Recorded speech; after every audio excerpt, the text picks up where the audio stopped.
Barry, Land of News. Once again, we are the laughing stock of the world. Ireland, back to business.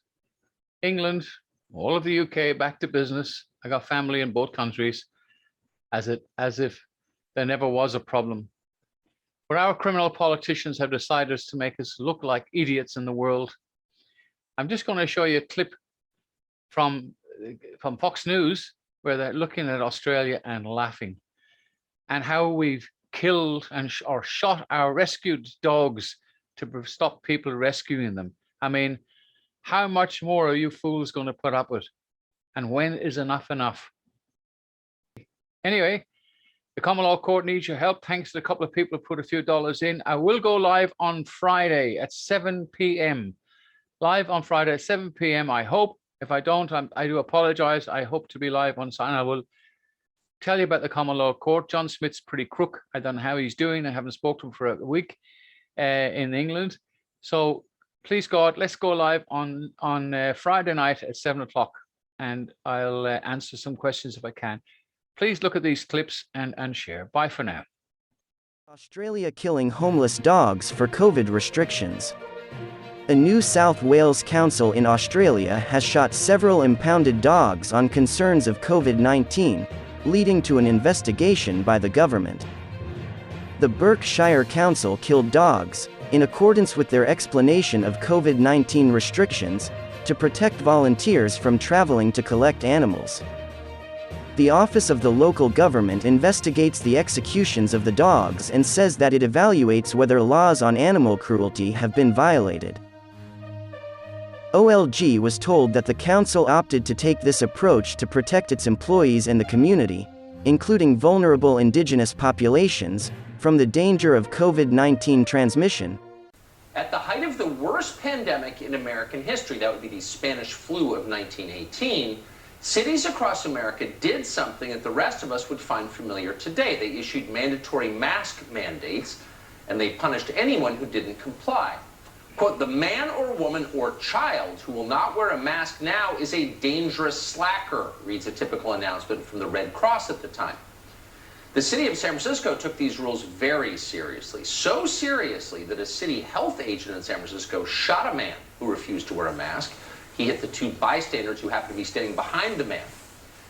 Now that seemed a bit much to some people, but many other people thought it was fine. They went along with it. They were very afraid of the virus.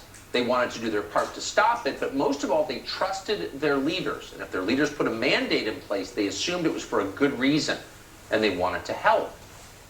And then a single picture changed everything.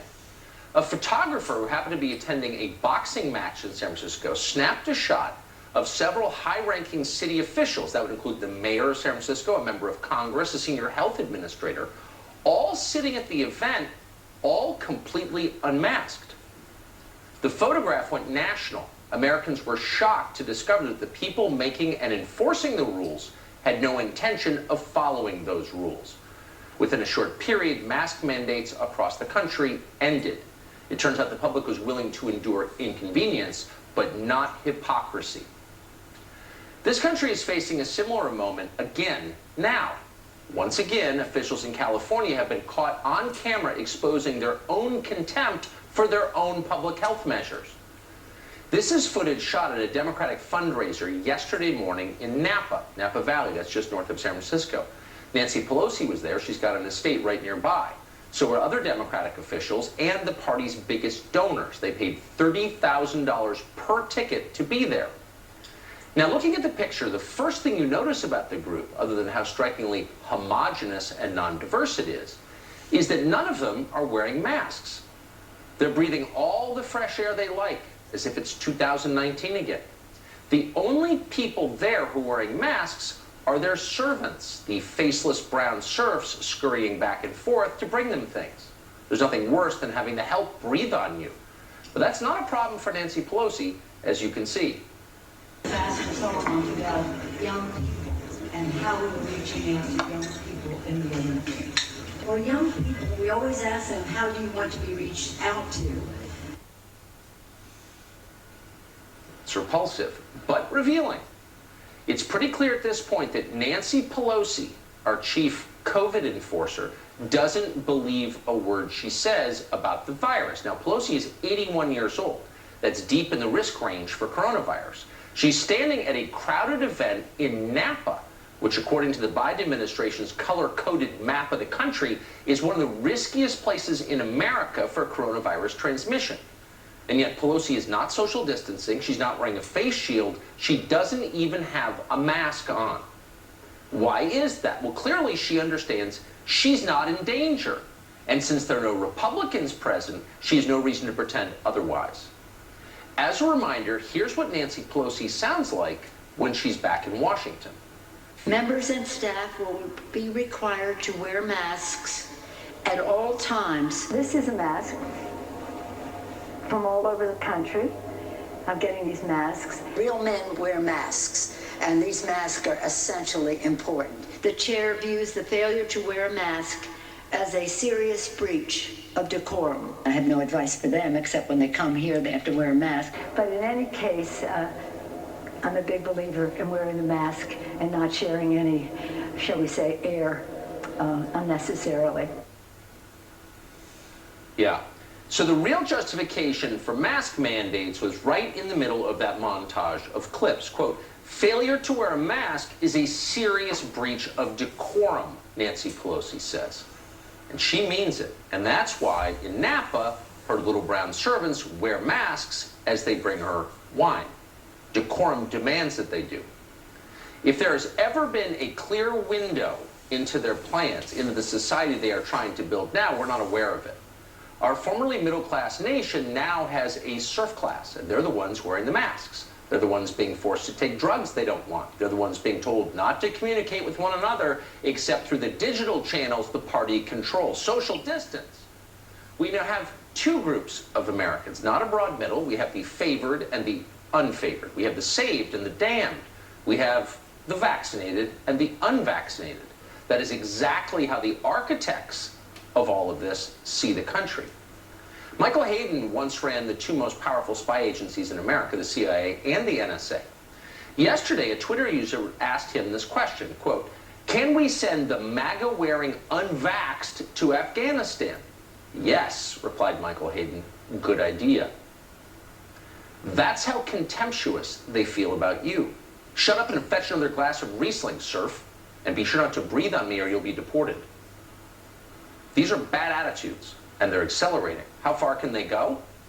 Well, for the answer, look to New Zealand, a famously placid outpost in the fast-shrinking Anglosphere. A single COVID case in New Zealand, not a death from COVID, but a case of COVID, has shut down the entire country. New Zealanders have now been told they are not allowed to speak to their neighbors. Stay local and do not congregate. Don't talk to your neighbours. Please keep to your bubbles. It comes down again to those very simple principles. We know from overseas cases of the Delta variant that it can be spread by people simply walking past one another. So keep those movements outside to the bare minimum, wear a mask, and make sure you keep up that physical distancing. Do you hear that? By the way, the lady with the teeth is very popular with people like Michael Hayden. She's considered super impressive, visionary, really. Don't talk to your neighbors, stay in your bubble. That's New Zealand. But it's freer than Australia. In Australia, the government has implemented total lockdowns nationwide and then imposed martial law to enforce those lockdowns. What's the justification for this? Well, here are the numbers. From mid-July until last week, the entire nation of Australia, that's 25 million people, has averaged about 1.5 COVID deaths per day out of 25 million people. And that has been enough to justify the end of Australia and totalitarianism. In one recent case, which really does say it all, authorities executed rescue dogs, shot the dogs to death to prevent Australian dog lovers from traveling to adopt the dogs. Leaving your home is no longer allowed. So they just killed the dogs. And the population put up with it. They were told they had to. Nightly news in Australia now looks like a science fiction film. One recent report described a 27-year-old fugitive. Was he a mass killer? No. He had dared to venture outside of his apartment complex. For doing that, for leaving the building, the media showed surveillance footage of the man entering an elevator and then, brace yourselves, sneezing without covering his face. There was no one else in the elevator at the time. For that, there is now a nationwide manhunt underway. An arrest warrant for this man has just been issued. We're not making this up. And that man is not the only person the Australian media and police are hunting for tonight. One Australian news outlet just reported, and we're quoting, "A tip to Crime Stoppers has blown the lid on a church service attended by 60 adults and children. The gathering has been described as selfish and arrogant," end quote, for going to church. So what else in Australia is now considered, quote, selfish and arrogant? It's not just going to church or leaving your apartment or trying to adopt a dog. Watching the sunset is also selfish and arrogant. Watch. There's a whole bunch of people down the Ryback Beach last night who thought the best thing to do was to go and watch the sunset. I'm sure it was a beautiful sunset. But that's not in the spirit or in the letter of these rules. Scolded for watching the sunset, executing rescue dogs, a nationwide manhunt for a guy who sneezed alone in an elevator. No one in Australia is laughing at this. No one can stand back far enough to see the lunacy on display. They're too far gone. This has been in the works for a long time, by the way. A situation like this does not happen overnight, long before COVID. In 2016, the government of Australia ended almost all legal protections for public protests. And at the time, people tolerated it. They trusted their government. They didn't think it was necessarily a big deal. So on Saturday this weekend, as protesters gathered in Melbourne, the government used its new authority to silence them.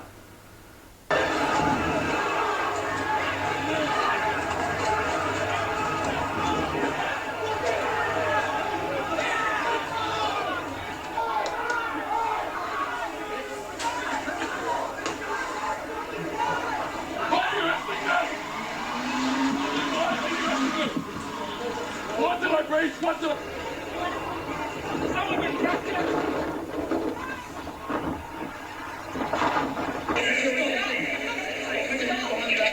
Put your hands behind your back.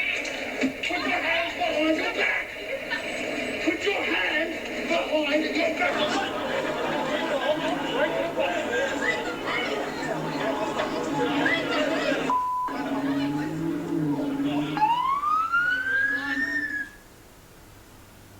If that were Iran, if that footage was shot in Tehran over the weekend, we'd all tug our chins and say, of course, the mullahs, they're not like us.